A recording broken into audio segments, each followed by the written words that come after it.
Pemirsa, per hari ini Kamis harga emas batangan logam mulia Antam menembus 3,4 juta rupiah per gram. Harga ini pantauan langsung di pasaran yakni salah satu toko emas di Pasar Kopro Tanjung Duren, Jakarta Barat.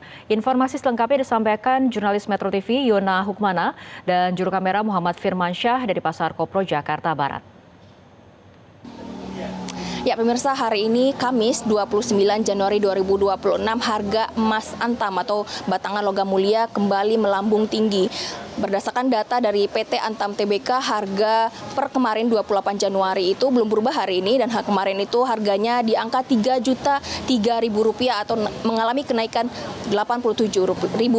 Dan hari ini bagaimana pantauan di pasaran? Saat ini saya sudah bersama dengan pedagang salah satu toko emas di Pasar Kopro, Jakarta Barat. Halo, selamat pagi Cici. Dengan siapa, Ci? Saya Santi. Oke, Cici mau bertanya terkait harga emas batangan atau logam mulia Antam Tbk itu berapa di sini, Ci? Harga per kemarin ya Kak, karena kalau hari ini belum keluar harga baru. Per kemarin itu 3.400.000 Kak, karena kita dapat dari supplier itu 3.355. Jadi kita jualnya 3,4. Oke, untuk terkait perhiasan yang emas murni itu berapa di bandrol di sini? Harga kemarin juga itu 2.722.000. Seperti itu 1 gramnya. Cici, dengan melambungnya harga emas ini, Ci, bagaimana respon masyarakat? Apakah banyak yang menjual atau membeli? Kalau yang lagi butuh uang pasti mereka jual ya, karena kan harganya lagi tinggi. Tapi banyak juga yang masih beli Kak, karena mereka FOMO ya, takutnya harga makin tinggi ke depannya gitu. Apalagi situasi sekarang kan lagi nggak menentu, jadi mereka tetap pegang emas daripada cash seperti itu. Oke. Cici melihatnya ini harga emas baik itu perhiasan dan juga logam mulia ini akan terus melambung tinggi atau nanti akan ada penurunan? Akan melambung sih Kak, kalau aku rasa ya. Apalagi dengan situasi sekarang pastilah akan naik terus sih kalau menurut aku. Prediksinya sampai berapa? 3,5 juta mungkin. Sekarang aja udah kemarin emas dunia udah 2850 ya gitu. Jadi untuk sampai ke 3 juta tuh sangat possible gitu. Oke, terima kasih Cici. Nah, itu tadi pemirsa pernyataan dari salah satu pedagang toko emas di Pasar Kopro.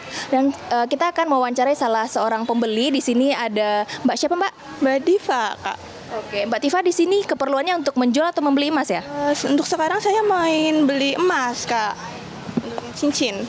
Oke, Mbak Tifa, ini kan harganya lagi tinggi-tingginya nih Mbak Tifa. Apakah tidak takut nanti akan turun lagi gitu?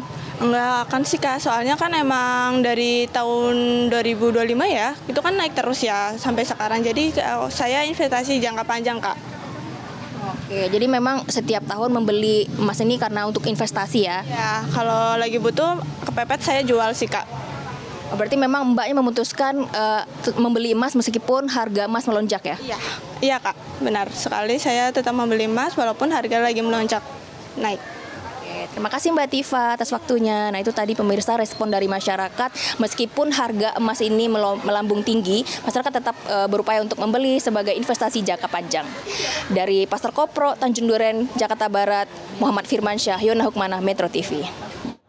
Pemirsa, harga emas semakin melambung. Apakah tren kenaikan harga emas ini akan terus berlanjut atau telah mencapai puncaknya? Kita akan membahasnya dengan pengamat pasar keuangan Bapak Ibrahim Aswaibi.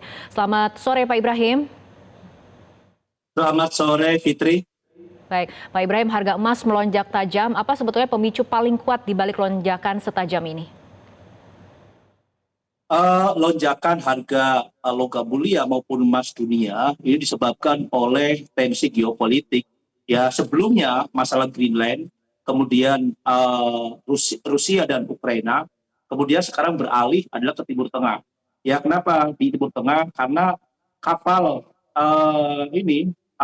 Abraham Lincoln ya ini sudah merapat di Timur Tengah, kemudian dengan kapal-kapal pendukungnya.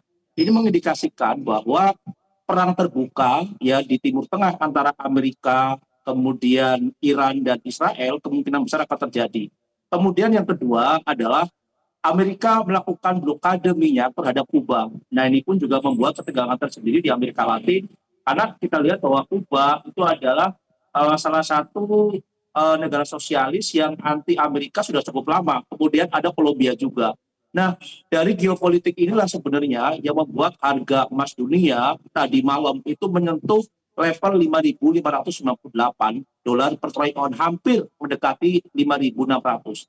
Nah, di sisi lain pun juga permasalahan perpolitikan di Amerika yang masih memanas, ya, di mana terjadi demonstrasi di salah satu negara bagian yang menewaskan salah satu demonstran. Ini yang membuat apa? Yang membuat ketegangan antara partai politik, ya, Partai Republik dan Partai Demokrat. Ibrahim. Partai Demokrat mengatakan bahwa ya, Baik, Pak Ibrahim, ya, yang di level ya, baik, Pak Ibrahim, di level sekarang ini apakah ini masih nilai wajar atau sudah masuk fase overvalue? saat ini level 3.400.000, ya, itu level yang wajar karena ada kemungkinan besar ini terus akan mengalami kenaikan-kenaikan yang cukup signifikan. Bahkan saya memprediksi sampai akhir tahun kemungkinan besar harga logam mulia itu di 4.200.000, Fitri. Oke, artinya Anda tidak melihat ada resiko koreksi tajam dalam waktu dekat?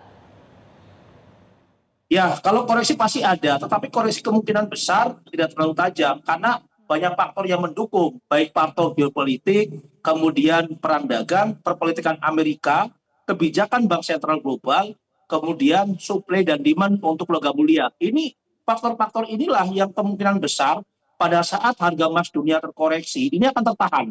Nah, di sisi lain pun juga mata uang rupiah kemungkinan besar masih akan mengalami pelemahan, sehingga pelemahan ini yang membantu, yang mendongkrak logam mulia ini terus mengalami kenaikan yang cukup signifikan. Kita harus tahu bahwa kenaikan tajam untuk logam mulia di Pegadaian ini adalah yang paling tinggi.